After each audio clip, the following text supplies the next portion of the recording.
Super. All right. Hello, everyone. Welcome to AMA number 50. I think. Yeah, anyway, I should look up how long they've been going on for, but 50 is a great milestone. It's a developer-focused AMA today. We have Arthur Brock, hey Art,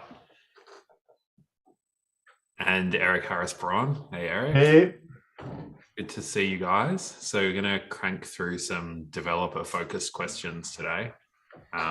Before, I'll just give a tiny rambling preamble, but it was great to see neighborhoods listed on an exchange today. I was following the neighborhoods Telegram, lots of excitement there. It's nice to see a couple of holochain projects out in the ecosystem. Internet of Energy released their Ion protocol last week, and I think we'll have an ecosystem session coming up with them the week after next. So really great to see some projects launched and out there and starting to make their own waves. And I guess that this is this technical or developer focused AMA. It's a thing we've been, I guess we've had a few of these over the last couple of years, and yeah, for developers out there also, it's great to see a few projects out and launched and in the wild, but also there's a lot more happening within the ecosystem at the moment. So welcome, guys, and I think unless you guys have got anything to start with, let's jump into the first question. Sounds good. Eric, I have to say, given I'm going to digress slightly, your internet is so, since AMA number 1 or whenever you first joined, your internet connection has shown a remarkable improvement. Yeah, well, it's nice when you have fiber, right? Well, we got fiber here, so that's what makes the difference. Yeah, it looks incredible. Okay, so there are 2 roadmaps posted at the moment, guys. How do they relate? Eric? All right, so there's 2 roadmaps because there's two companies, basically 2 whole ways of, well, not 2 companies, but 2 organizations that are serving 2 different needs. So Holochain is our underlying technology. It is the core that makes the whole thing work. And so we have to have a roadmap that talks about when the features that are necessary to get across beta for Holochain are completed and order them. And we wanted to make that visible. For a long time now, the bigger scale organization, Holo, which relies on Holochain to deliver distributed hosting. That was the one where you could see the high level milestones of what was going to happen, but they're all dependent on Holochain. So we wanted to make that visible, and now also as the developer community is expanding and people are getting ready to implement different parts of things that they're using, they want to see when things are going to come across the finish line. So that's why we've got 2 different roadmaps to serve the 2 different communities. Awesome. Thank you so much. That's a good framing for now jumping into some Holochain specific questions. This is a really nice one that I think is the first question. So what are the biggest changes that a developer needs to make to build on Holochain? So yeah, this has been, I think, a really appropriate question, as over the last really 5 years, we've seen a lot of people come into this ecosystem and make some of these shifts. So Art, do you want to give us a sense? Totally. So, the biggest difference between Holochain and kind of the centralized or even the consensus-based like blockchain type systems that most devs are used to writing code for is that Holochain has kind of a different native structure to truth. In other words, that we're structured for the truth that being a large distributed system means that there's many simultaneous changes happening throughout it all the time. So no node can pretend to have the full truth at any moment because it's simultaneously changing right now in other places. So the way that this shows up is it kind of can manifest in different ways, but the 2 kind of big differences are you can't count on kind of central database queries. There's no central database queries that you can rely on. You kind of have to use strategies of creating a graph for discovering the right data as it emerges within the system. And also you need to kind of put deadlines on the data collection if you need to have a particular state. So for example, if you need to know who won a vote or the outcome of a vote, let's say, then you need to have a time at which voting closes, and no more votes will be accepted. And there's certain strategies that you have to do.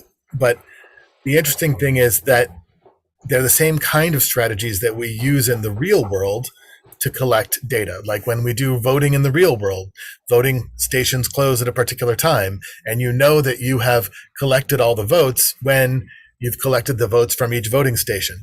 And so there you set up similar kinds of patterns to solve the problems of a massively simultaneous space that we do in the real world, which is a massively simultaneous space. The other main thing is to do with program control flow. Like we're used to, in some ways, almost thinking of things running on a single thread. And actually, if you think about like the Ethereum state machine, it's like a single thread running across many different computers by all accepting one version of the state changes from a reality, from a mining node or a staking node. And in Holochain, you really have to think more about this massive simultaneity. So the program, thinking about the program control and that anything could be happening at any time is also a little bit of a shift in the mindset. Eric, did you have? Yeah, so I mean, it's true that there is this big mind shift in thinking about how to do the underlying aspects of Holochain, but 90% of writing a Holochain application is the same as any web application in that it's user interface. And so that you're doing in devs are doing in the development environments that they're familiar with, Vue, React, whatever it might be, and it's just straight up JavaScript. And so that user interface side is like anything. And then there's this other really interesting aspect of what happens with Holochain that's really different is deployment. So that's actually a reasonably hard problem in most centralized places because you have to have continuous integration and you do this deployment and you're deploying to the server and all kinds of stuff. Interestingly, in Holochain, deployment is really trivial because if you have a compiled web app in your little format, you just install it in the launcher and it's deployed. So it's like a download and an install. So it's a different and incredibly simplified way of doing deployment from centralized architectures.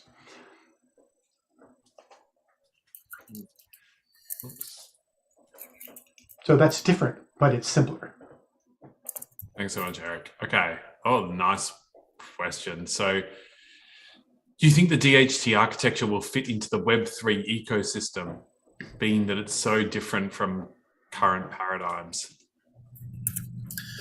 Well, it's a little misleading to say that it's so different, right? It's different than a blockchain, but there's a bunch of projects in the space that use DHTs, like most probably famously IPFS, Filecoin, like they're doing their file storage across a Kademlia DHT. But I'd say the big difference there to note is that DHTs actually scale and they're much easier to shard than managing a single consensus state on a chain. And they scale easily, they shard easily. And if you build them correctly, and by that what I mean is without the need for any kind of centralized tracker overlay to know which nodes have what stuff, then there's no centralized bottlenecks at all. And so Holochain doesn't have some of the kind of inherent bottlenecks that come with consensus. And so do I think that that's something that can be valuable in the Web3 space? Absolutely. And part of what Holochain ends up being able to do then is that it actually scales linearly with the number of users. And when I say this users thing, that often confuses people because they mean, well, you must mean nodes like miners or stakers. But in Holochain, remember, the job of each user is to host themselves. They're actually running a full peer, and they carry a small burden of validating and serving some of the additional data for their shard of the DHT. But that means every new user that comes on is bringing more computing power. And so it actually scales linearly without the work scaling anymore. It actually, they're doing a smaller portion of a large amount of work. So as for how that plays with Web3, I think we're going to see that as Web3 can truly like earn the title of Web3, as in replace the kinds of things that we can do in Web2, not just do some kind of DeFi things, but really, do things like on Facebook scale, Twitter scale, those sorts of things, that we're going to have to see more things like Holochain, not necessarily Holochain, but more things that use DHTs and ways of sharding data more easily. And so I think we're going to find ourselves in the company of lots of other projects that are kind of outside the patterns of blockchain. Now, the thing I want to talk about there is, if you've been reading and looking in the DAO world, one of the big questions that people have is how do we do progressive decentralization? And I think this is one of the places where where Holochain is going to be an incredible boon for folks who want to do progressive decentralization. Because right now there's no way to do a Discord on the blockchain. It's not a good candidate for decentralization. But on Holochain it is a good candidate. And anything that is data intensive, you can't really do very well on any blockchain. It's expensive because of its centralization. And so this goes back to what Arthur was saying about IPFS. Right now, IPFS is one of the favorite places to mint NFTs to. But IPFS is an unvalidated space. So there's another incredible use of Holochain is to have that be the storage spot for NFTs, and at the same time have that be a validated storage, which handles a bunch of interesting problems around the oracles. And we're going to be coming out soon with a demo app that shows how easy this is to do. Awesome. Well, hopefully not just a demo app in the near future as well. Hopefully we can actually start to provide some proper infrastructure for people in the space doing this stuff in the coming months. So super exciting. Thanks so much, guys. Yeah, I think it's funny because but when you talk to different people building things in the more blockchain ecosystem, I think people who are building really, really great tools, there's sort of there's like an unwritten code that everyone knows the blockchain stuff doesn't scale to do the kind of things that we're talking about the metaverse being able to do. And so there is this huge gap between what people are imagining is possible and the tools that they know and understand are going to get there. And I think people sort of think, oh, hey, we'll eventually get there. But what they're not really, grokking is that actually the blockchain isn't meant to scale to the level of what is going to need for a metaverse. That's when tools like Holochain come in, when thinking more about kind of things that Art and Eric have been talking about. So yeah, I'm looking forward to, again, more people coming across into our ecosystem and really going deeper on that topic and what it might look like. Another note, just jumping in before the next question, is someone had asked how many HoloPorts are registered and online right now. So we just went, there's 806 HoloPorts online and registered at the moment. Okay, next question. So what kind of, awesome. God, I love these questions today. What kind of scaling tests have you done or do you imagine doing to prove that apps could massively scale? For example, a Holochain-based YouTube competitor, which is perfectly in line with what we've just been talking about and my little interjection. So, Art? Yeah, so especially since we've been testing Holochain with sharding, Holochain just scales so much that really what we've done is run into the limitations of the testing and orchestration tools that exist. So a couple weeks ago, we were just testing 2,500 nodes. And by nodes, in this case, I mean not computers, but instances of a user running a HAP. So in Holochain terms, that's called a cell. Like, think of that as a cell in a larger networked organism. So 2,500 nodes on a single HoloPort. And we've sold about 4,000 HoloPorts. So just the HoloPort ecosystem went up and running. If they were each running like 2,500 nodes, that's not to do with anybody else running self-hosting Holochain or anything. That's 10 million nodes. And we haven't found any testing tools that can handle anywhere near that scale for orchestration of testing. And even IoT testing tools don't go there, and they are extremely oversimplified in terms of the kinds of tests you can do. And they all assume that they're all identical copies, and anyway, a bunch of other kind of assumptions. They're also not running peer-to-peer networks, the IoT devices.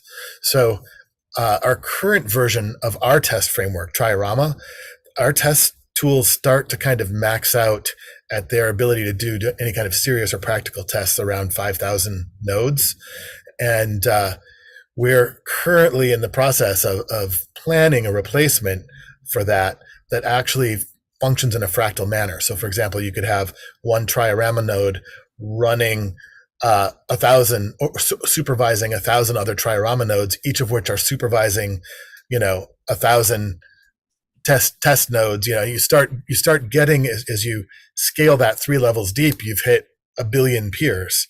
And we actually need to build this kind of test infrastructure to be able to even do the testing on the scale of Twitter, Facebook, that kind of thing, because there's nothing that can do that sort of testing on a peer-to-peer scale.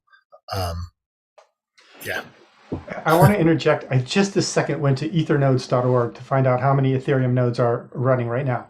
And it looks like the total is 5,479 today, nodes that are mining ETH and that are maintaining the blockchain. So that's an interesting thing about what's actually happening in the world today and what we're planning for. Again, using Arthur's distinction of what a user looks like and what a node is in our world, and what that amounts to.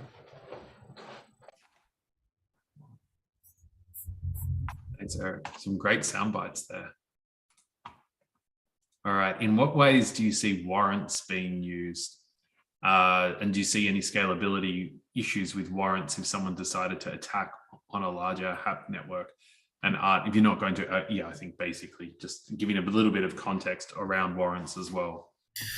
Yeah, because not everybody knows what a warrant is. So Holochain has a bit of a different strategy. Instead of consensus, Holochain actually has an immune system. It detects errors and can drop nodes from the system that are doing malicious behaviors. This is part of how Holochain accomplishes Byzantine fault tolerance without consensus.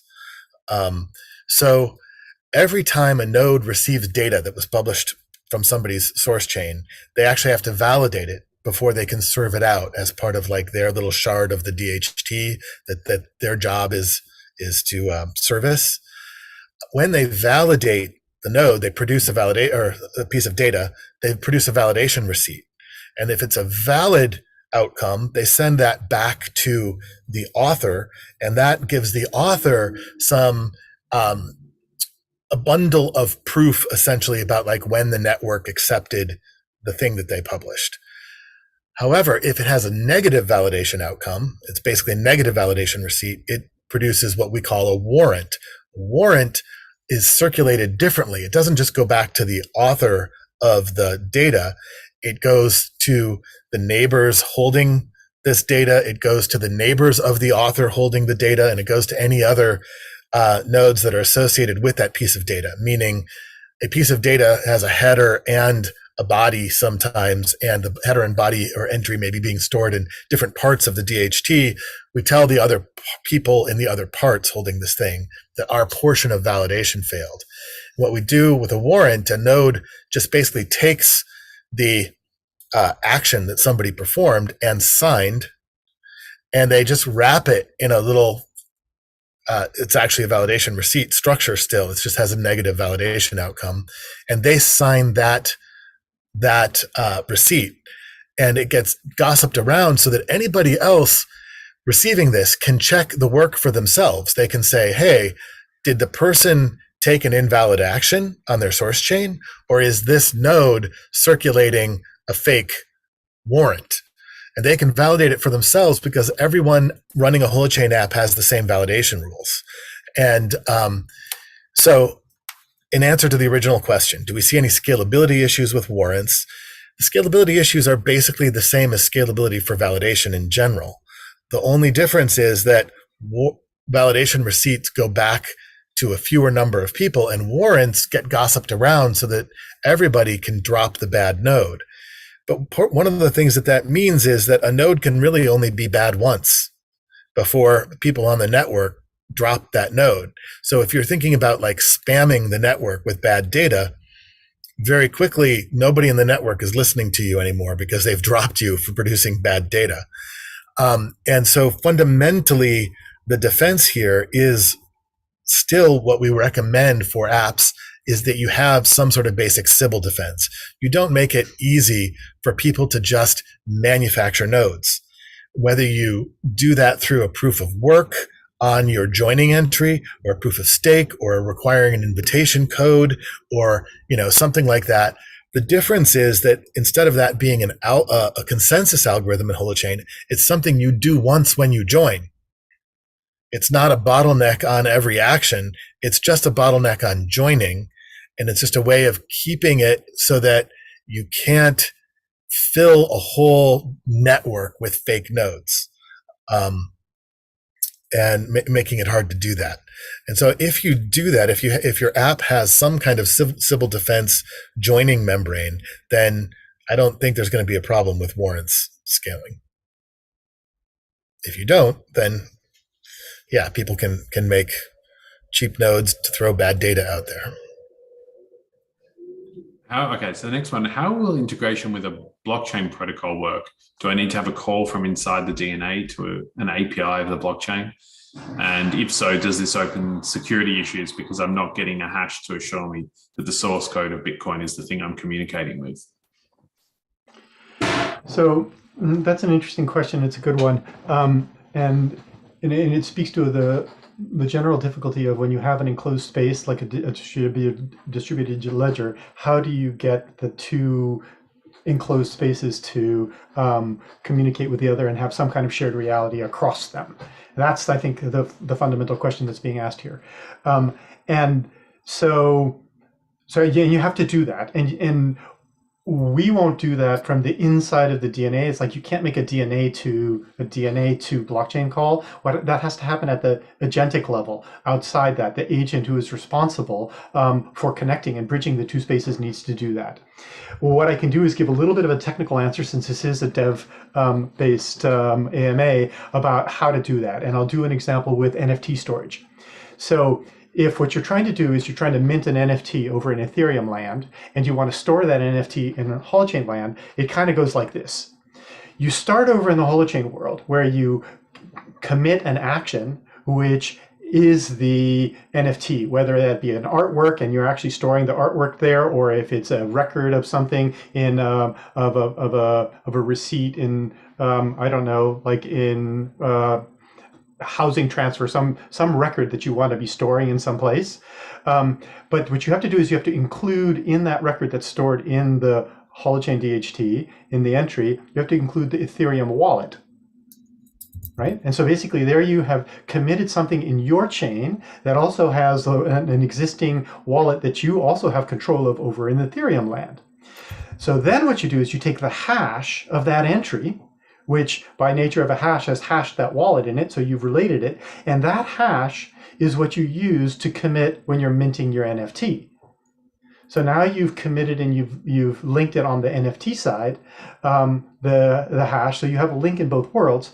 But the cool thing is that the ID of the NFT that you get back out, you bring that back into Holochain, and then you can relink that using an extern hash, which is a new thing that's going in this week into Holochain, that then allows you to look up the NFT in the Holochain world.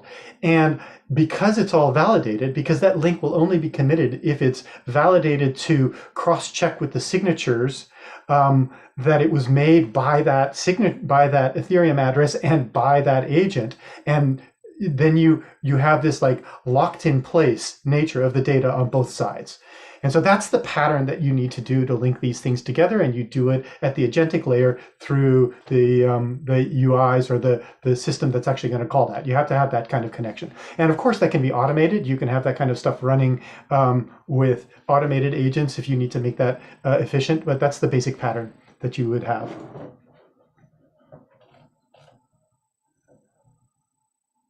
Awesome. Thanks so much, Eric. All right, so how can I find a developer for creating an app or project on HoloChain? Well, I got to say that I love that question, and what I love about that question is how often I'm getting that question, which is an indicator of what's going on in the ecosystem. And so, one of the things you can do is you can just join the community and ask, because there are a bunch of developers joining the community and asking. Of course, that's not like a super great answer. And what it does is it brings into focus something that we're really aware of at Holo and in HoloChain, which is the need for developing the developer ecosystem to this level. And so there's going to be some announcements coming out about the ways in which we're doing training initiatives. And so look for them. Can't quite tell you, but this is the teaser for that happening. Because we're really serious about making sure that we have a lot of developers who are ready for hire for projects. Yeah, and while we're also taking on doing some serious trainings as part of something we can offer, there are also many people who have gone through dev camps or hackathons and gotten some basic skills. There's at least, there's a few dozen people out there who have worked to develop their app building skills after those kinds of trainings. And there's even some tech companies that are kind of making it a focus to service HoloChain projects that we can refer people to. They're still small groups, though. We don't have, massive thousands of developers out there with skills. So as Eric said, that's a huge focus for us over the next months. But I do want to say something. Like, if you hire a good engineer who knows front-end skills and is a full-stack developer and has back-end skills, it is not that big a deal for them to learn HoloChain. It's like, I've been doing this lots of times now because we're hiring people, you could say off the street, and they're like, oh, how does this work? Oh, okay, I get it. And they have to do a few mental shifts. So one answer to your question is just go hire a good dev and tell them that they need to do HoloChain. And the HoloChain gym and the HoloChain playground and the HoloChain scaffolding, all of these tools that we've built out are way more than sufficient for a serious, good quality dev to take on. They can do it easily. It's not enough for an entry-level dev who's just learning Python and maybe he's just done one web app in React or something like that. You might need to have a little bit more skill in that. But if you're smart and with it, you can still do it. It's not that hard. Super, thanks. Okay, on to some Holo hosting questions. Can we talk about the details of the centralized parts of Holo and the consequences? Yeah, a lot of people have concerns that there are any centralized parts of Holo, and I think this is kind of coming from a blockchain-y mindset where there's not really a distinction between the underlying chain tool and like a hosting framework like Holo. So remember, Holo and HoloChain are distinct, and we've been really careful on HoloChain not to have any centralized aspects. The closest thing we have to any centralization on HoloChain is that we do offer free Bootstrap server, right? And that apps can choose to use, or the Bootstrap code is also packaged with HoloChain, so they can run their own. And that helps nodes actually bootstrap themselves onto the network for the first time to find other peers to gossip with. Then the other parts of a bunch of parts of the centralized aspects of Holo really have to do with that it's a hosting business, and there's things involved with the business like customer agreements with your hosts, agreements with your publishers, collecting and analyzing performance data so that we actually can sequence things in the matching algorithms for routing requests to the right hosts. Email server for validating emails when people sign up as web clients, those kinds of things. And those are centralized and they should be centralized because that's parts of running a business. But then there's other parts that are more infrastructural, like DNS resolution. When you type in the domain name for the web app, interfacing with the legacy web, what the legacy web wants to do is use DNS. We have to say what the DNS servers are that are the authorities that can let that resolve down to a host that we can actually route packets to and that kind of thing. And for all of those sorts of things where it's really about the interface with the legacy web, as much as possible, we're using Cloudflare service workers, which run on hundreds of servers at each of Cloudflare's hundreds of data centers. So even those centralized aspects of Holo are actually running across thousands of servers all over the world. But that does, in terms of the consequences, that does mean that there's a kind of vendor dependency in Cloudflare. If Cloudflare got shut down, we'd have to migrate our infrastructure to something else for, DNS resolution and that kind of thing. All right. So when will we be able to make our own HoloPort virtual machine or use our own hardware? And why make us wait for holoports, which are always sold out? And then finally, I saw a new initiative, Holo Virtual Machines. What's the potential of this? I think, again, for you. Yeah. So first, I want to say, in some ways, to the world, sorry, we're really not a hardware company. I mean, we really are a software company. And we wanted to make a consumer grade end user product that could just be plug and play, and you wouldn't need to do much except, be able to plug a USB drive in and go to a website and do a few things, save something to that drive, and you're off and running. And the more, that we deal with the supply chain and distribution chain and support issues, it kind of feels like it's pulling us off track from software development. So we haven't been anxious to be getting new holoports out there, especially with some of the supply issues around microchips and, other things like that. So just want to acknowledge that hardware company is not really what our strength is. But why the wait when really there's not that much that's special about holoports and that they're just a lightweight PC, is that we can't provide tech support for every random hardware configuration out there. And for sure, people run into those kinds of issues. Even with just 2 models of holoports out there, we end up having to help people troubleshoot, like plugging in a hard drive that's unplugged, or different things like that, changing BIOS settings or things like that. And really, in order to expand this into the DIY space where you can build your own holoport, we really need that to be part of an open source kind of community supported thing that can go beyond just our own support staff, because there's different challenges with different hardware configurations. So we do intend for that to emerge, but it hasn't been a place that we can focus a lot of support energy yet. So one of the things that's emerging is this other group that was mentioned about, like, this USB powered thing and virtual machine thing. There's actually 2 ways that they're looking at making holoports more accessible. One is a USB drive that also has LED lights on it that you can just plug in and boot from that drive to install holoport on a computer. And it'll basically take that computer and turn it into a DIY holoport. And then it has some LEDs on that drive that simulate the status LEDs that the holoport has, so that it can also run headless like holoports do. And you could see status indicators of, like, is it connected to the network? Is everything still running? Is it, using the same kind of status codes that holoports do. And then the other thing is a VM that is cross-platform. So you could run a virtual machine on whatever machine, even like your own laptop that you're using for other things. In any case, you should note, while they have made this declaration, they've gotten some funding for the project, they're actually still looking to hire their devs for building it. So if that's up your alley, you should let us know, because they're still looking for the people that can actually that have the Nix and or Linux boot drive expertise to help deliver this. Thanks, Art. All right.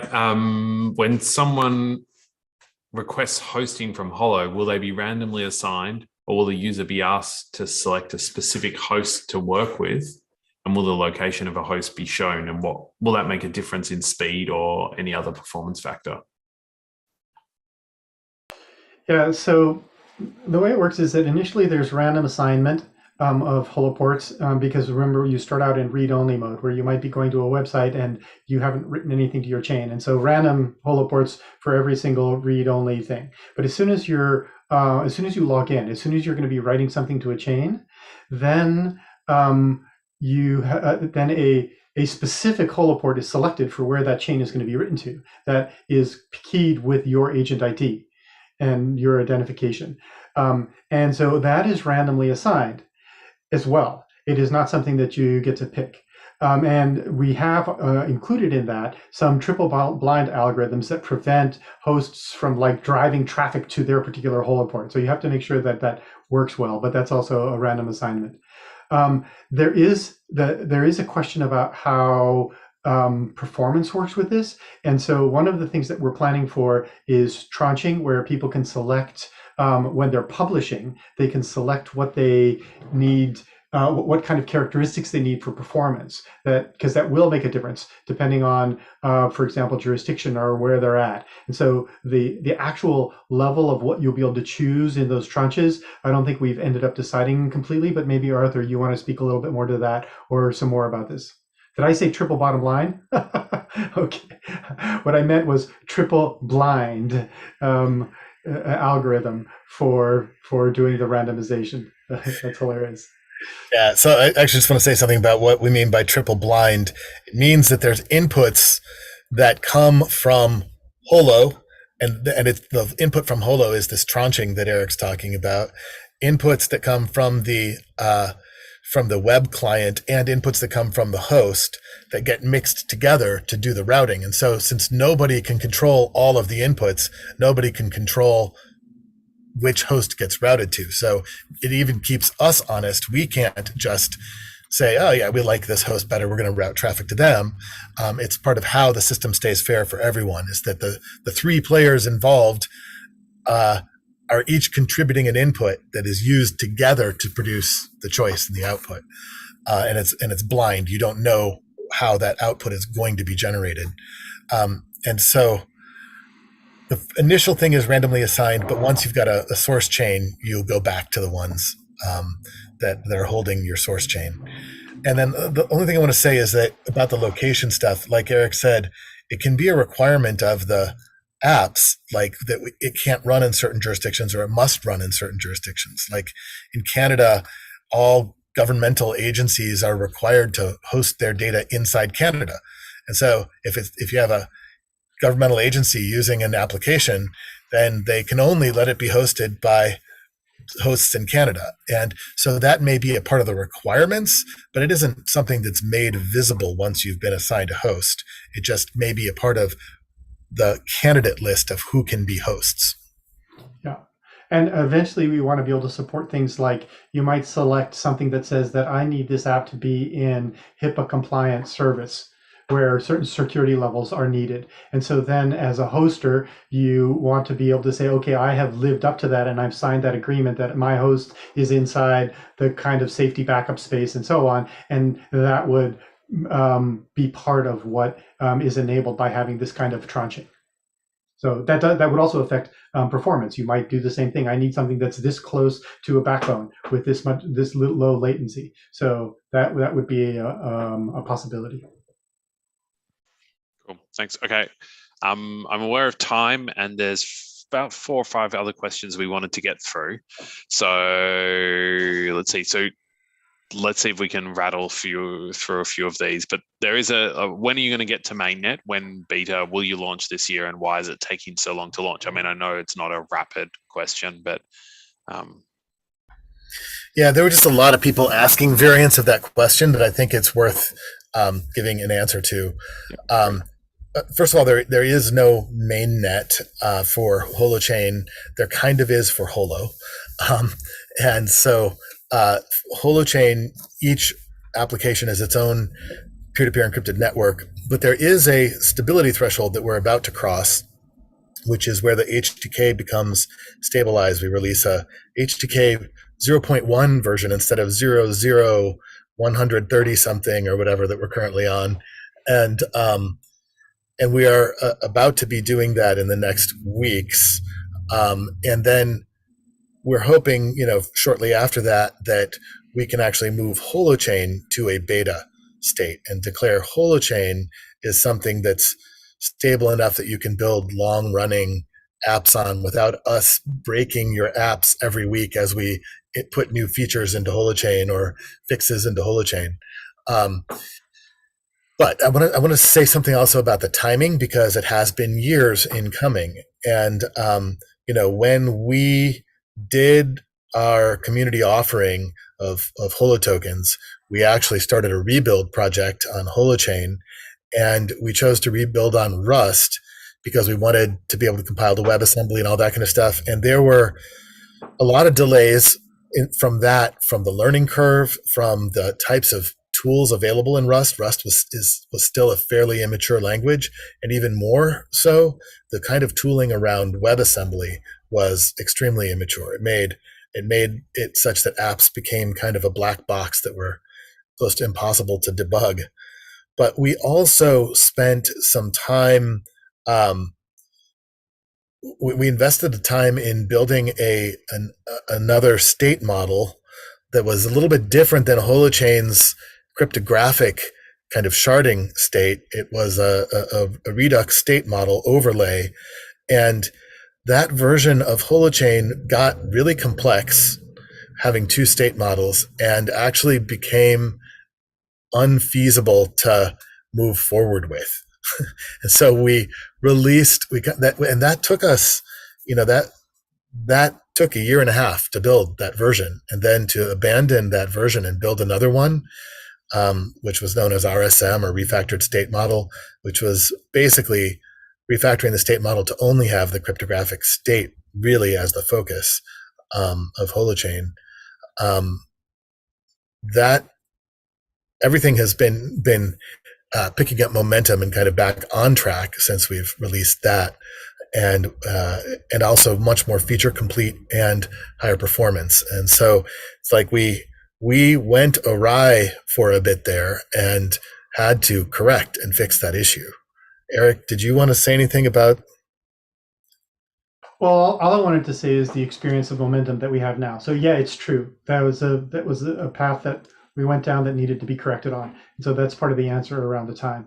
But what I'm really present to is watching the momentum that's happening right now and how quickly we are cranking through the remaining things that are needed to get to the HTK 0.1, and also what it feels like in the dev community to be using this thing. So it's like the things that are being fixed are added things. It's not the basic underlying functionality, which was what wasn't really working well under the previous version. And so there's a feeling that I have about momentum and speed and the way we're going up that curve, and how the number of developers who are adding into the space and who are building stuff is moving up that curve in a faster way. It's the feel piece, but I just like to speak to that while we're talking about timing. Okay, thanks, guys. Okay, so what are the plans for automating user data migration across app versions? Will this be up to apps to solve, or will we tackle it in Holochain core? Yeah, that's a great question. So it's not actually possible to fully automate data migration. And the reason why is because it is an app-specific reality on how you have to do that, especially with applications where source chains are interwoven with other source chains through countersigning, because that interweaving there's lots of different ways you can do that. And so you can't just take that data and then try to replicate that data in a new space. You would actually have to have all the agents re-sign things in an order, which they can't re-sign things in that order because of the nature of the distributed systems. So there's no one-size-fits-all solution. That being said, we are building out some best practices, and there's some things about opening and closing entries, and there's summary entries and patterns that we can use to make it easy, and we can supply tools for it. And there are also some interesting approaches that are currently actually being used by some applications, where they can, for certain types of applications where they're not tightly interwoven, you can just dump out all the data, and you can have an agent who's the importer agent. And so Acorn, which is one of our sample apps that is out in the world, can do that. So it can do migration across the app versions. But and there will even be some other approaches where some apps will actually have UI level integration where they're pulling data from an old DNA to a new one. And that's reasonable in some cases, but not reasonable in other cases. And that's not something you always want to do. So there's just too many approaches. Yeah, it's also an opportunity to drop data, because the DHT is a monotonic space, meaning it only grows. When you delete something in the DHT, all that happens is you add a new entry that is marking a previous entry as deleted. The previous entry is still out there, still around. And so if you actually want a chance to drop data that's no longer valid, real, or that you want to carry forward, you want to shrink the DHT, migrations are the times to do that. And it's hard for us to know for sure what data is. There's no way for us to automate what data you want to drop versus what data you want to keep. So there's a lot of these choices are inherently forced into the developer's hands, and we're just trying to build some tools to make it easy for them to have some options on different approaches. Awesome. All right, so header hashes will never be stable across app versions, correct? Can users' private keys be expected to be stable across holochain versions? Yeah, so that is correct. You can't have the hashes of the chains be the same in two different DNAs, because they start from the DNA itself. You've hashed the DNA, so it must be different. So that's correct. Agent key stability, certainly the format of agent keys is not going to change. So you can have them be stable, and that's basically an app choice as to whether you, or maybe even a user choice as to whether you use the same agent key for a different DNA. And sometimes you do want to do that, and so you can have that stability, but then you also might have to deal with the key revocation and so on. So there is an underlying assumption that you are not changing agent keys when you're going across one version of one DNA to the next version of the DNA, because you want to link the previous agent to the same agent in the new version of the DNA. But that's not the same thing as across holochain versions as holochain itself evolves. It's up to, or across different applications, it's up to you as to whether you're going to use the same agent key.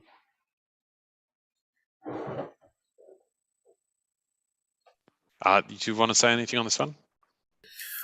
No, not necessarily. I think, yeah, there's a few different possible questions in the mix across holochain versions, across app versions. And, we're trying to just change one variable at once. So it's like if you're changing your DNA version, the agent key stays the same. If you want to change your key once you're there, then you have to use, deep key, replace the key, and that kind of thing. But that way there's continuity and we're not changing too many variables at once. Okay. And what are the biggest technical obstacles Holo faces between now and full functionality post-beta, and what big milestones need to occur before Holo itself becomes obsolete in its function of providing a bridge to Holochain? Well, yeah. So there are some technical hurdles between now and beta launch, but most of those are pretty solved problems. It's not all written and functioning, but the problems are solved. So I hear this question is asking about full functionality post beta, and yeah, there are features planned and dreamed for Holo that are definitely not going to be available on day one. And part of why they're not available is because some of those are actually hard problems. There's things that we're looking at in terms of being able to integrate with centralized systems, with blockchain systems. Most blockchains assume somebody else is doing the hosting. They don't assume that you're hosting yourself, right? So Holo will probably be involved with most blockchain integrations, where we are adding some hooks for user authentication instead of just being like email password, being able to be, for example, your Ethereum key and then assigning proof where you've signed something using the private key that shows that you control that key, or whatever other blockchain. So there's a bunch of things where we want to keep extending Holo to be a service that can provide more and more of those features to integrate with more spaces. But will there come a time where Holo itself becomes obsolete? Truth be told, I kind of thought so at some point. Like, I sort of, my dream was, well, yeah, what we want is for everybody just to run Holochain and host themselves.